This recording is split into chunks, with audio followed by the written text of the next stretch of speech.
जिंदगी इंसान की है मालूम दे मुझे कुछ दवा साथ पर बैठा किसी दम चहचहाया उड़ गया।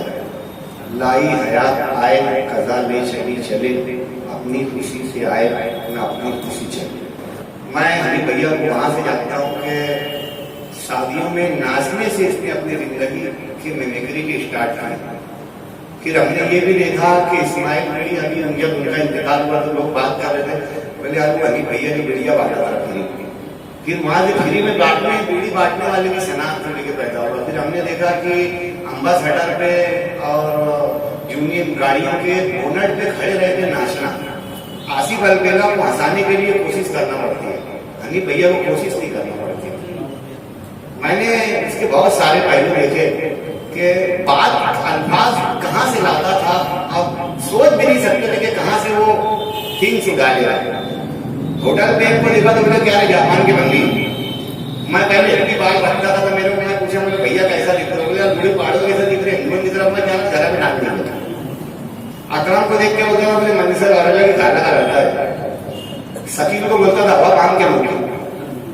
उसके बाद में कितनी मोहब्बत थी, उसकी तहजीब में कितनी मोहब्बत थी। अगर मेरे को कोई कुछ बोले कि यार बारीक तो मेरे को खराब कर, खली भैया उससे खराब बात बोलता था, लेकिन ऐसे ढंग से बोलता है कि दुआ बाहर की मांगी थी, इतने फूल खिले। मैं बहुत सोचता कि गाँव में फनकार बढ़ा, इतने फनकार हुए, लेकिन जो जमाने में शहर में 2-4 फनकार रहा करते थे, उस जमाने का ही भैया फनकार था।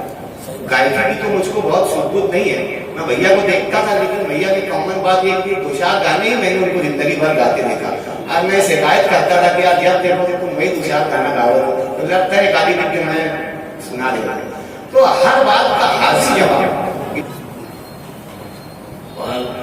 असल में सबसे बड़ी बात और दुख की बात ये कि 2020 और 21 ये इतना दुख भरा गया सबके लिए, और खासतौर से हमारी बॉलीवुड के लिए और हमारी स्टेज की दुनिया के लिए तो और भी ज्यादा, क्योंकि काफी जो हमारे बहुत प्यारे लोग थे, हमारे सीनियर थे, महेंद्र पवार साहब, नजरी बेंटर साहब, हनीफ हमदानी साहब, ये सब हमसे बिछड़ते चले गए ये 1-2 साल के अंदर ही। अविनाश मौर्य साहब भी चले गए। तो हुआ ही। अब रही बात हनी भैया, तो मेरी तो शुरुआत मैंने पहला स्टेज किया था मालेगांव हाई स्कूल में। उसके बाद से मुझे किसी ने बोला गया वो हनी भैया के पास, तो मैंने हनी भैया के पास आया। आज अल्हम्दुलिल्लाह हम बड़े मतलब मैंने फंदे राम बन के घूमते हैं, लेकिन हनी भैया आज भी अगर आ जाते तो यानी हमारे को हंसाते थे। उनके बड़े बड़े की दलील थे। और मैंने भी खासतौर से हनी भैया से सीखा है बहुत कुछ। स्टेज डेयरिंग जो होती है, जो लोगों से बात करना होता है, आज हम जाते हैं शो में तो जो मेरे अंदर स्टेज डेयरिंग है उसके अंदर बहुत बड़ा अमल दखल हनी भैया करा है। हनी भैया के पास मैं जब दुकान पे बैठता था तो कोई भी आता था, 3-4 अगर लोग भी तो मतलब बोलते ऐसी आवाज सुना तो मैं आवाज सुनाने लगा। मेरी स्टेज डेयरिंग खुलते गई। वो मुझे बाद में समझ में आया कि मैं पॉलिश कहाँ होता, मैं पॉलिश हनी भैया के पास हुआ। अब हनी भैया का एक वाकया छोटा सा, हनी भैया ने एक शो रखा था, उसमें एक बहुत बड़ा आर्टिस्ट था उस दौर का, जिसका टिप्स कंपनी से मतलब कैसेट आया। वो शो हनी भैया ने किए थे और हनी भैया मैंने रिक्शा में बैठ के अनाउंसिंग किए थे उसकी। और भैया ने बोले कि मैं मतलब कहीं ऐसा कुछ टाइम मिलेगा तो मैं तेरे को चांस दूंगा। अचानक वो हनी भैया ने मेरा नाम बोले तो क्या आशिक ये हमारे गांव का आर्टिस्ट है, ये भी थोड़ा परफॉर्म करेगा। तो सामने वाला जो आर्टिस्ट है वो भड़क गया, वो बोला गया तुमको इसको कराना था तो मतलब मुझे क्यों बुलाया। तो मैं थोड़ा सा नर्वस हो गया, भैया मेरे पास है, बोले क्या गुस्से में, बोले नहीं हो भैया। अबे बोले ये समझ के चल के वो तेरे से डर गया, इसका मतलब तो कुछ है। तो हनी भैया ने मुझे मतलब हर टाइम हनी भैया से अभी भी मिलते थे जब वो अच्छे थे, तो हमारे दरमियान से हनी भैया जब भी आ गया हंसा के आगे जाकर। और मैं ये कहूँ कि हमारे लिए, हमारे बॉलीवुड के लिए हनी भैया मरे। आज भी हम उनके वाकई इतने हैं, इतने किस्से हैं कि हम उसको होटल में बैठ के बयान करके आपस में हंस लेंगे, इतना है। अल्लाह ताला हनी भैया को जन्नत में आला मुकाम अता करे। बस मैं यही दुआ। असल में मैं ऐसी महफिल नशिस्तों में मैं बोल नहीं पाता हूँ, ताज़ियती नशिस्त है तो मैं क्या बोलूँ, लेकिन जितना मैं हनी भैया को जानता हूँ तो मेरी सबसे पहली बार अगर मैंने हनी भैया को कहीं देखा था तो मैं जब मेरे मिलन स्टूडियो में रहा करता था तो हनी भैया उस वक्त उषा पंखे की ऐड करते थे उषा भैया, तो वो होटल थी हम लोगों के आगे दुकान के, तो वहां पर एक बार आके चाय वगैरह सारे थे लोगों को, तब मैं खड़ा होकर मैं देख रहा था तो मुझे देखे बोले क्या बेटा पर आ गया मुझे क्या पर आ गया मैं एकदम शर्मिंदा, अजीब सा मेरा हाल हो गया उस वक्त। तो उसके बाद से फिर नासिर ने जब वो शोले फिल्म की शुरुआत की तो फिर वहां से हनी भैया को बहुत करीब से जानने का मौका मिला। और वो मतलब उनकी बात यह थी कि वो चाहे तो किसी भी मूड में बैठे रहो, चाहे रोते रहो, हंसते रहो, कैसे भी मूड में रहो, उसका काम सिर्फ आसान। वो आएगा बस किसको भी काड़ी करने का शुरू, उसकी मजा लेना शुरू। वो हमीद खान करके हमारे आए थे कोई डायरेक्टर साहब, वो बेचारे का तो जीना रहा, उनको देख के भाग जाता है, वो तो निकल जाता है। वैसे बहुत सी उनकी यादें, मतलब काफी यहाँ पर हम लोगों ने भी उनके बारे में बातें की, सभी लोगों ने कुछ ना कुछ अपने उनके किस्सों को बयान किए। मेरे नजदीक तो हम लोगों का बस ज्यादातर साथ ऐसे रहता था। और हाँ, खास बात यह कि गाते बहुत अच्छा थे। और जब भी हम लोग उनकी दुकान पे जाके बैठते थे, अकरम ये गजल सुन, ये गाना सुन, फिर वो उनके स्पीकर वगैरह लगे हुए थे और बहुत मजा आता था। और मैंने मतलब अपनी जिंदगी में जितने भी गाने वालों को सुना है तो हनी भैया जो मेहदी हसन की कुछ गजलें इतनी परफेक्ट गाते थे कि मतलब वो बहुत ही, मतलब वो बेस और वो जो था उनकी आवाज में बहुत ही माशाल्लाह काफी अच्छा था। और उसी वजह से हम लोगों की क्लब आरजीएम से उन्होंने एक बार हिस्सा लिया था, तो उन्होंने उनको मेहदी हसन साहब की कोई गजल उन्होंने गाए थे, उसमें उनको सेकंड प्राइज भी मिला था। तो वो और कभी ये भी होता था कि अगर जैसे कोई फनकार ने अच्छा पेश किया गाना और उसको इनाम नहीं मिला तो जज से लड़ भी जाते, इसको इनाम क्यों नहीं दिया तुमने, तुम्हें पार्सिलिटी कर रहे हो, ऐसा है। ये सब बहुत सारी बातें थी हनी भैया की। फिर जब शोले वगैरह की शूटिंग का दौर शुरू हुआ वहां पर, तो और वो कई चीजें तो ऐसी थी कि उन्होंने शोले फिल्म के डायलॉग मैंने और हामिद ने मिलकर लिखे थे, बट बहुत सारी चीजें थी उन्होंने जगह पे बोले हुए। उनकी बर्जस्तगी फिल्मबदी जो वक्त पर कोई चीज मतलब बेसाख्ता जो निकल जाती है वो कमाल रहता था। तो उस वक्त हम लोग सीन कर रहे थे शायद, तो पर वो धर्मेंद्र बोले कूद जाऊंगा, ये हो जाऊंगा, वो जाऊंगा, तो बोले सुसाइड ऐसे कर रहा था। तो बोले अरे क्या बोल रहा है, अनिक भैया ने बोला था, लोगों को बोल रहा है कि साइड में जो मुझे सुसु करना है। तो वो अजीब उनका मतलब एक मिजाज था भैया। और बस मैं अल्लाह से इतनी दुआ करूंगा कि अल्लाह ताला उनको अपनी रहमतों से नवाजे और उनके गुनाहों को माफ करे। और मैं अपने बच्चों से भी मैं गुजारिश करूंगा कि सब्र करें और उनके लिए दुआ खैर करते रहें। शुक्रिया।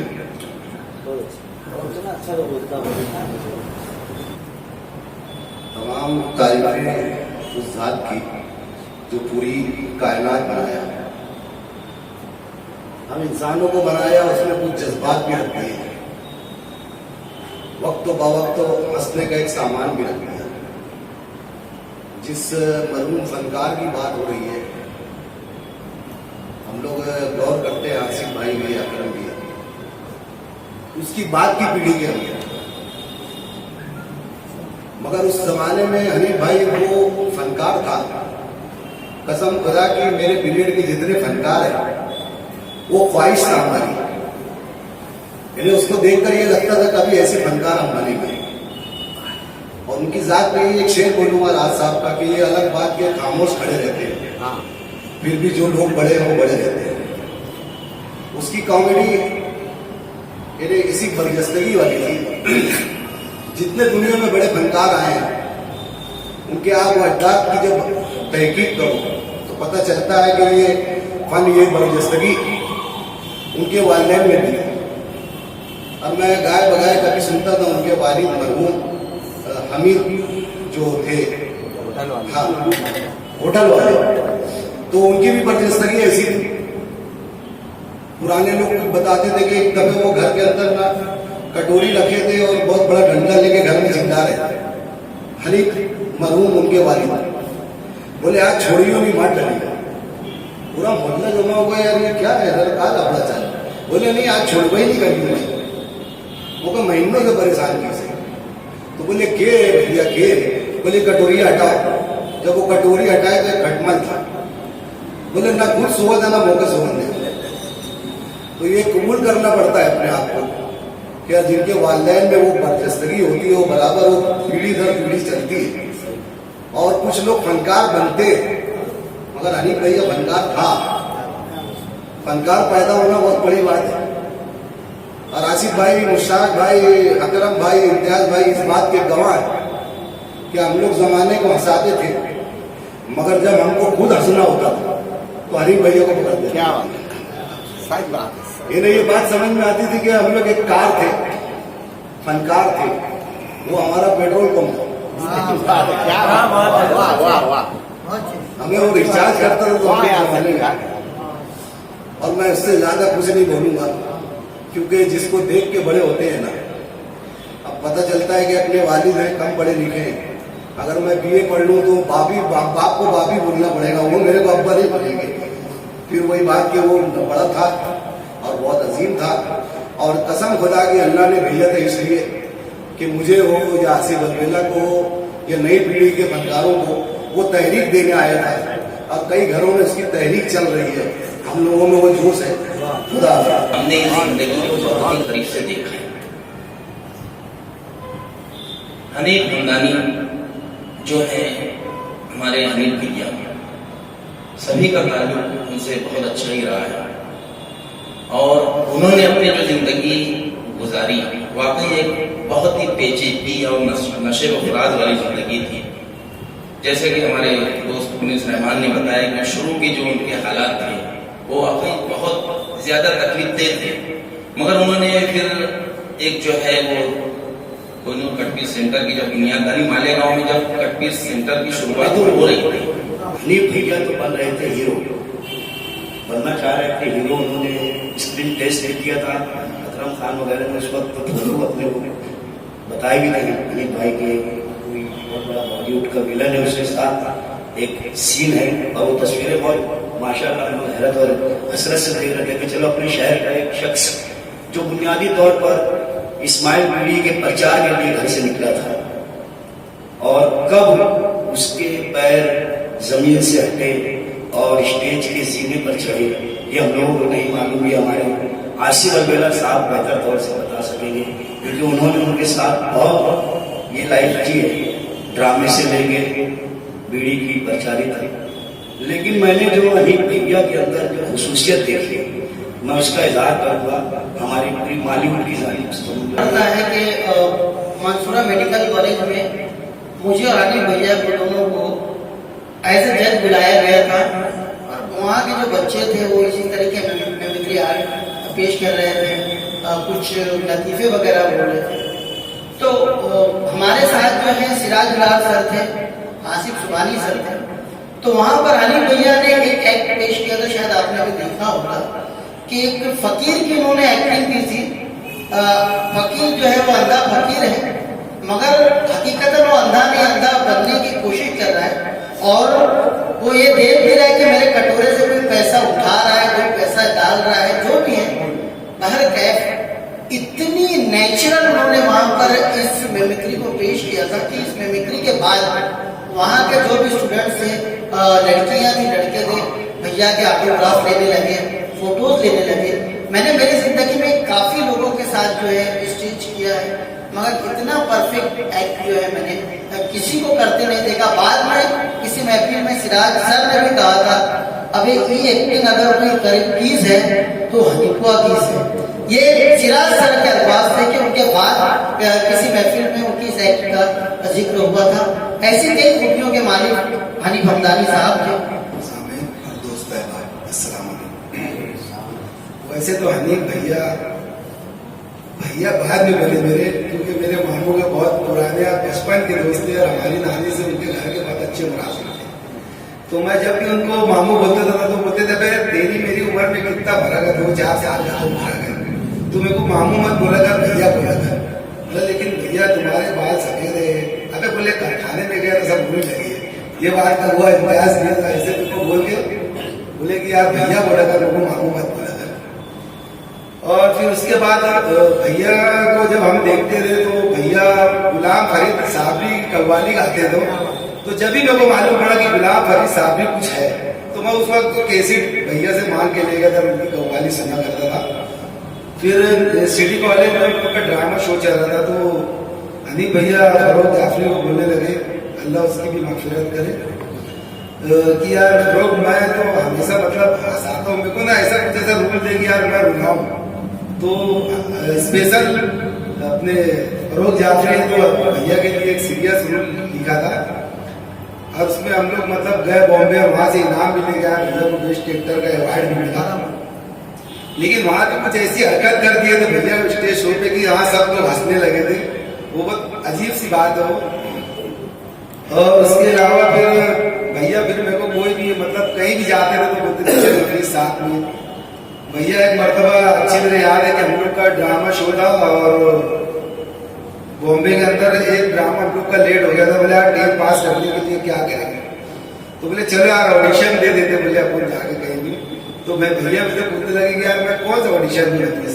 अरे बोला भैया अपने वो पहाड़ी वो लोग आते थे क्या जो दवा बेचते, तो भैया तो पूरा ऐसे दवा सजा के ना जो परफेक्ट इतनी परफेक्ट एक्टिंग किए थे। और भैया एक अभी जो रिक्शा का नाम है डुक्कर रिक्शा, मैं भैया के मुंह से सुना था कि एमपी में एक रिक्शा है डुक्कर, उसको ऐसा पेश किए थे वो कि यार वो जब चलता है और उसके बाद वो ब्रेकर जब उड़ाते हैं तो कैसी आवाज आती है, जब रिवर्स लेता है तो कैसी आवाज आती है। तो जितने लोग थे तमामी लोग सब लोट पोट हो गए थे। बहरहाल अल्लाह ताला हनीफ भैया की मगफिरत करे और जन्नतुल फिरदौस में आला मकाम करे। सलाम अलैकुम। हनीफ हमदानी जो कि हमारे हनीफ भैया हैं और हमेशा रहेंगे। मैं ज्यादा उनके ताल्लुक से कुछ नहीं कहना चाहता हूँ क्योंकि यहाँ पर प्रिंस अब्दुल रहमान, मुश्ताक अहमद मुश्ताक, आसिफ अलबिल्ला, इन्होंने बहुत सारी बातें उनके ताल्लुक से कही है और हकीकत में वैसे ही थी। मैं शुरू से बहुत ज्यादा मज़ाहियत है और आज भी हूं, मगर जिस टाइम मेरा सामना हनीफ भैया से हुआ तो उस टाइम में मेरी एक्टिंग पूरी भूल चुका था, क्योंकि उस आदमी के अंदर जो एक्ट कर रहा था उसको देखकर मैं खुद अफसोस करता था कि मैं ये क्यों नहीं कर पाऊंगा, मैं क्यों नहीं ये कर पाऊंगा। तो मैं हनीफ भैया के पास गया, हनीफ भैया से बात किया तो उन्होंने मुझको इतनी हिम्मत दिलाई, कुछ नहीं होगा, कर बिंदास कर। अल्हम्दुलिल्लाह उन्होंने मुझको एक्टिंग इतनी ज्यादा सिखाई कि जब भी हम लोग रहते थे आपस में एक दूसरे से एक्ट करते थे तो वाकई में मेरा नाम लेता था और हम लोग में आपस में बहुत झगड़े हो गए थे। लेकिन मैं यही बोलूंगा कि हनीफ भैया बहुत साफ दिल के इंसान थे। कुछ भी होता था, लड़ाई झगड़ा होती थी, गाली गलौज होती थी, मगर अल्हम्दुलिल्लाह माफ कर देता था। ये उसकी अदब मुझको बहुत ज्यादा पसंद रहती थी, इसलिए मैं आखिरी तक उसके साथ था। मुझको उसकी बहुत सारी बातें याद है, मगर अल्लाह ताला उसे जन्नत नसीब करे और उसके घर वालों को, उनके दोस्त अहबाब लोगों को सब्र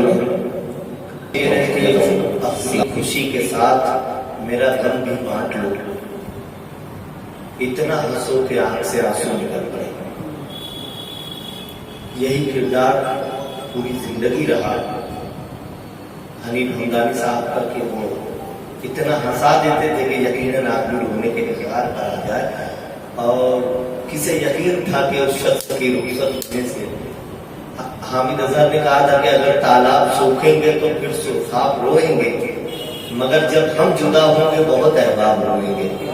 तो यही शख्सियत थी हनीफ हमदानी साहब की। मेरा तो पूरा बचपन उनके घर में गुजरा है। उनके बड़े बेटे मोहम्मद यहाँ बैठे हुए हैं, हम दोनों का साथ था। हम एक इन्हीं के घर में ही रहा हूँ। मैं बहुत कुछ बयान कर सकता हूँ, बहुत कुछ बोल सकता हूँ, लेकिन चूंकि ताज़ियत करनी है, बस एक बात मैं कहूँगा। नफीस चाचा ने जहाँ बात अधूरी की जिस रिक्शा के हवाले से, मैं यही सोच कर आया था कि मेरे पास तो बचपन से लेके हनीफ हमदानी साहब हमारे बिल्कुल घर के पड़ोस में उनका घर था और मेरे घर आंगन तक उनका बहुत गहरा ताल्लुक रहा है। बहुत सारी बातें, लेकिन एक मरतबा उनके साथ सफर करने का मौका मिला। हम लोग यहाँ से बुरहानपुर गए, एक शादी का प्रोग्राम था, उसमें मुशायरा भी था और हनीफ हमदानी साहब को स्पेशली उन लोगों ने मेमेक्री के लिए बुलवाया था। तो यहाँ से तो जो हम लोग बुरहानपुर पहुंचे हैं और जिस अंदाज से पहुंचे, कभी हमने ऐसा सफर नहीं किया उस शख्स के साथ जैसा सफर हुआ। वहां निकलने के बाद 7 किलोमीटर शहर से दूर है रेलवे स्टेशन। तो हम लोग उस रिक्शा पर बैठे और हनीफ हमदानी साहब फ्रंट सीट पर ड्राइवर के बाजू में बैठे और हम जितने शायद यहाँ से गए थे सब लोग पीछे बैठे। तो हम लोगों को कोई गुमान में भी नहीं था कि आज क्या होने वाला है। हनीफ हमदानी साहब वहां उतरे, हम लोग सब लॉज में गए, फिर वो रात में मुशायरा हुआ, मुशायरा चल रहा है, मैं निजामत कर रहा हूँ। जब मैं मेखरी के लिए मैंने उन्हें आवाज दिया तो सबसे पहला आइटम उन्होंने जो पेश किया था तो वही रिक्शा का उन्होंने पेश किया था। और इतनी भरपूर उस वक्त हम लोगों को लगा कि देखिए जो बड़े लोग होते हैं वो अपनी हर अदा में एक चीज, एक हुनर रख देते हैं, कमाल रख देते हैं जो आने वाले लोगों के लिए कुछ सीख का सबब बनता है। उस वक्त मैं हैरत कर रहा था कि ये शख्स उस 7 किलोमीटर के अंदर इसका ऑब्जर्व कितना डेंजर है, इसकी कुव्वत जाज़बा, इसके एक्सेप्ट करने की सलाहियत कितनी डेंजर है कि उस 7 किलोमीटर के अंदर हम लोग भी साथ में आए हैं। इस शख्स ने पूरे उस ऑटो को, ड्राइवर को, उसका गियर कैसे खींचा जाता है, उसको ब्रेक कैसे मारा जाता है, वो जब ब्रेकर उछलता है तो उसकी आवाज कैसी होती है, उसकी कैफियत कैसी है, ये तमाम चीजें उनके अंदर उस 7 किलोमीटर के अंदर मौजूद हो चुकी थी। वो रात को उसका मुजाहिरा उन्होंने किया। तो ऐसी तो बहुत सारी खूबियों के मालिक थे। परवरदिगार उन्हें कब्र में उनकी कब्र को ताहत नजर कुसादा फरमाए, उन्हें करवट करवट जन्नत नसीब फरमाए। और उनके घर के लोग यहाँ बैठे हुए हैं, सिराज बाबा यहाँ बैठे हुए हैं और मोहम्मद है, हैदर है, फैजान और उनके घर आंगन के जितने लोग हैं। तो मैं मेरे अपने घर की जानिब से, मरहूम मोहम्मद शाबान फैमिली की जानिब से और मेरे अपने शहर के तमाम शोरा किराम की जानिब से और जितने भी सिंगर हजरात हैं और माली रूट से जुड़े हुए जितने एक्टर हजरात हैं, सब लोगों की जानिब से मैं हनीफ हमदानी साहब के लिए ताज़ियत करता हूँ और उनके घर के लोगों से गुजारिश करता हूँ कि आप सब लोग उनकी कमी को महसूस मत कीजिएगा। जब भी कभी जिंदगी में आप लोगों को उनकी कमी महसूस हो तो आप वाहिद अंसारी साहब को आवाज दे दीजिए, मुश्ताक को आवाज दे दीजिए, आसिफ अलवेला को आवाज दे दीजिए, नफीस साहब को, प्रिंस रहमान को, जितने लोग यहाँ बैठे हुए हैं सब लोगों को, अकरम साहब है, सब लोगों को आप आवाज दे सकते हैं अपना बड़ा समझ के। ये सब उनके साथ के लोग हैं, हम सब लोग आपके गम में बराबर के शरीक हैं। परवरदिगार उनकी मग़फ़िरत फरमाए। अल्लाह पाक उन्हें अपने खुसूसी जवार रहमत में जरूर रखेगा, क्योंकि जब तक वो शख्स इस जमीन पर सांस लेता रहा है, कोई खुशी हो या गम हो, उसे यही एक फिक्र रहती थी कि मैं अपने सामने जो लोग हैं उन्हें हंसा सकूं, और सबसे मुश्किल काम हंसाना ही होता है। परवरदिगार उन्हें अपने जवार रहमत में रखे। हम आप लोगों से, सब लोगों की ताज़ियत करते हुए सब्र की तलकीन करते हैं। परवरदिगार आप सब लोगों को सब्र अता फरमाए। आखिर में बोलने वाले के लिए दिक्कत होती है कि वो कहाँ से शुरू करे, कहाँ से खत्म करे, क्योंकि सारे मौजू बोले जा चुके होते हैं। और वैसे भी हनीफ हमदानी की शख्सियत भी मैं बहुत ज़्यादा इसलिए नहीं बोल पाऊंगा कि वो खुद मेरे अपने घर का एक हिस्सा थे। वो उनके हमारे ख़ानदानी घरेलू रिलेशन बहुत अच्छे थे उनके सारे भाइयों से, सारे भाइयों से बिल्कुल घर जैसा रिश्ता रहा है। हाँ, लेकिन मैं 2-3 बातें हनीफ हमदानी के लिए मैंने जो महसूस किया वो आपको आपसे शेयर करना चाहता हूँ। इस सदी में तेरे फोटो पे तबस्सुम के नकूश, हंसने वाले तेरा पत्थर का कलेजा होगा। जैसे आसिफ भाई ने बताया कि अगर मस्जिद का घर हो और हनीफ हमदानी आ जाए तो मैजर की पट्टी पे भी लोगों को हंसा दिया करता था। ये फन था, ये हुनर था, ये सब में नहीं आता। जैसे शकील ने कहा कि हम लोगों को हंसाते, हमको जब हंसना होता था तो हम हनीफ भैया को बुलाते थे हंसने के लिए। मतलब ये इंसान की जरूरत है ना। हनीफ हमदानी गली से गुजर जाए तो औरतें बच्चे बाहर आ जाते थे, बगैर हनीफ हमदानी के कुछ किए मुस्कुराने लगते थे, हंसने लगते थे। ये उसका एजाज, उसका कमाल था हनीफ हमदानी का। हनीफ हमदानी साहब में मैंने एक चीज बहुत महसूस किया शुरू से कि उसकी फितरत में जोड़ना था। उसके अमाल से, उसके अमल से, उसके किरदार से, उसके रख रखाव से हो सकता है कि लोग बिखर जाएं, लेकिन उसकी फितरत में जोड़ना था। मैं उसकी मिसाल ये देता हूँ, हनीफ हमदानी ऊषा पंखे का वो एडवर्टाइज करते थे, तो वो कोई हुजूम लेकर थोड़ी चलता था वो शख्स। वो किसी भी चौराहे पे होटल पे तनहा खड़ा होता था और फिर एक एक टेबल को जोड़ता रहेगा अपने फन से, अपने हुनर से, अपने कमाल से। एक एक शख्स को जोड़ता था, एक टीम बनाता था अपना कमाल दिखाने के लिए। प्रोग्राम हमने देखा हनीफ हमदानी का, डाइस हो कि शादी का प्रोग्राम हो, भीड़ नहीं होती थी, वो अकेला रहता था। एक एक घंटा, आधा घंटा माइक के ऊपर वो कमाल बनाए, वो हुनर बनाए, ऐसे धीरे धीरे धीरे एक एक शख्स को जोड़ता था। जब महफिल सज जाती थी, शबाब पे आती थी, तो फिर हम जैसे लोग आगे कमाल बताते थे। लेकिन तमाशाइयों को जमा करने का काम हनीफ हमदानी करता था। मकसद से भीड़ भाड़ को हटने न दीजिए, हर खेल का मजा तो तमाशाइयों से है। सजाता था वो, बनाता था अपने बच्चों के लिए। ये जो आर्टिस्ट अभी जो है उसके सामने, तो उसके बच्चे हैं, जो जूनियर उसके बच्चे हैं ना, अपने बच्चों के लिए वो बीत जाता था, अपने आप को भूल जाता था कि मैं कौन हूँ, मेरी शख्सियत क्या है, मेरी उम्र क्या है, मैं अभी कहाँ खड़ा हूँ, मुझे क्या करना चाहिए। वो अपने बच्चों के लिए भूल जाता था ताकि ये डाइस सज जाए, आवाम आ जाए, मूड बन जाए कि मेरे बच्चे कमाल दिखाएं। वो हिंदुओं का एक त्योहार है ना गोविंदा, वो हांडी फोड़ी जाती है, एजाज किसको दिया जाता है, वो ट्रॉफी किसको देते हैं, वो जो हांडी फोड़ता है। कमाल तो कांधों का है ना, कांधों के चढ़ के तो वो हांडी तक पहुंचा है ना, एजाज के आगे तो बांधा है ना। तो ये सारे बच्चे जो बैठे हैं कहीं ना कहीं हनीफ हमदानी का हिस्सा है इनके अंदर। मैं सिर्फ एक वाकया बताऊंगा और अपनी बात खत्म करूंगा। अबू हनीफा रहमतुल्लाह अलैह एक वाकया मैं आपको बताता हूँ। अबू हनीफा के खिदमत में एक शख्स आया, उसने कहा कि हुजूर, बहुत बड़े आलिम थे, तो किसी का कोई मसला होता था तो उन्हीं से पूछते थे। तो कहा कि हुजूर ये बताएं कि कुत्ता बालिग कब होता है। उसके इल्म में नहीं था, तो उसने पूछा अबू हनीफा से कि हुजूर ये बताएं कि कुत्ता बालिग कब होता है। तो इनके भी इल्म में नहीं था, तो इन्होंने कहा कि मैं कल बताऊंगा। अभी अपने शहर में बच्चों को दर्स देते थे, मदरसा पढ़ाते थे, तो सुबह एक जारो कश आया, झाड़ू देने वाला भंगी जो होता है ना, हमारे भंगी बोलते हैं, झाड़ू देने वाला जारो कश, तो वो आया। तो ये गए अबू हनीफा उससे पूछे कि ये बताओ कि यार कुत्ता बालिग कब होता है। तो उसने बताया कि जब वो टांग उठा के पेशाब करने लगे, मूतने लगे, समझने लगे वो बालिग हो गया है। अब दूसरे दिन वो शख्स आया तो उसको मैंने बता दिया। अब जब भी ये दर्स देने के लिए बच्चों को बैठते थे अपने शहर में, और कोई वो जब भी वो जारो कश आता था तो आप उसके एहतराम पे खड़े हो जाते थे। तो बच्चों ने एक मतलब कहा कि वो जारो कश है, आप इतने बड़े आलिम, आप क्यों उसको देख के खड़े होते, हमारे समझ में नहीं आता। तो उन्होंने बताया कि दरअसल मेरे इल्म में नहीं था कि कुत्ता बालिग कब होता है।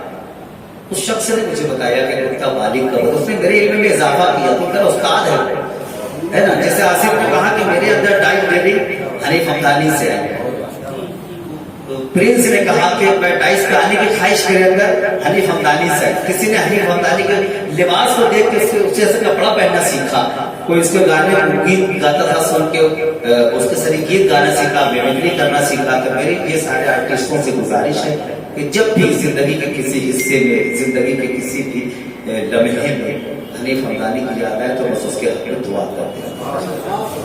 हम जज्बात देख रहे हैं। मंजर कुछ ऐसा था कि जब मैं दहलीज का दामन छुड़ा तो मेरे सामने अली भैया जो है उनकी कोरियोग्राफी से जाने के बाद में मतलब अभी सब ने अपने अपने उनके जो जिंदगी वो सब बताया, लेकिन मैंने उनसे कुछ सीखा तो ये सीखा कि दरिया धीरे इसको कहते हैं कि अचानक ऐसा हुआ कि उस वक्त तो बहुत छोटा दौर था, स्कूल के कपड़े लाने के लिए लोगों के पास पैसे नहीं रहे, तो मेरे को बोलने लगे कि यार इजलास स्कूल के कपड़े लाए गए, तो मैंने बोला नहीं आएंगे, तो बोले काम कर दूँ ना, मुझे 2 में 3 ला के देना, 4 में 6 ला के देना, मेरे पास से कपड़ा लेकर चाहिए। इस तरीके से मैंने उनके मतलब मेरे लिए कपड़े लिए और उन्होंने मेरा वक्त तो निकाला। जब भी उनके दुकान पे जाओ तो कोई ना कोई कुछ भी अलग अलग तरीके के लोग आते रहते थे। हनी भैया भैया बोल के बेच सकता, जो भी हाथ में आता था वो देता। मंजर तो ऐसा था कि हनी भैया जब बीमार पड़े तो मुझे लगा कि हनी भैया अब नहीं रहेंगे, लेकिन वहां पर मुझे अल्लाह की पैदानियत और अल्लाह शाकी को कैसे पसंद करता है ये समझ में आया कि जो बांटेगा तो अल्लाह ताला उनको जिंदगी लंबी देगा। वो हिसाब से हनी भैया जो है अचानक टूट गए थे, कब क्या हो जाता था ये नहीं मालूम, लेकिन हनी भैया की जो दरिया दिली थी उन्होंने उनको इतना लंबा जिंदा रखा। और एक दिन होटल के ऊपर ना बड़े मियाँ बोले कहा बहन को कैसी वीडियो बना रहे हो यार, भूख भूख जा रही है, तो बोले माचिस बदल देना।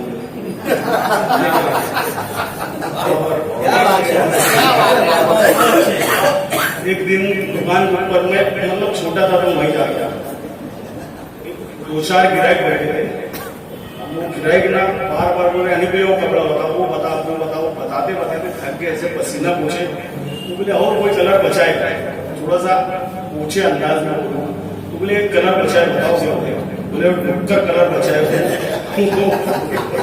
सामने शर्मिंदा हो गए, अब आपने इजाजत दिया था कैसे इसके लिए चलो अल्लाह ताला उनको जन्नत में आला मुकाम दे।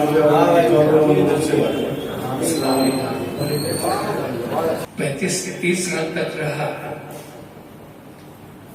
जब हमारी रीगल म्यूजिकल मेलोडी 75 में शुरू हुई, उस वक्त नाम तो मैं भी सुनता था हनी भाई। ये अक्सर जब प्रैक्टिस किया करते थे, ये वो दुनिया में नहीं आए थे, जब हालात ने उनको ऐसे ऐसे जगह पर उनको नाम रोशन करने के लिए उनको तरक्की दिलवाई।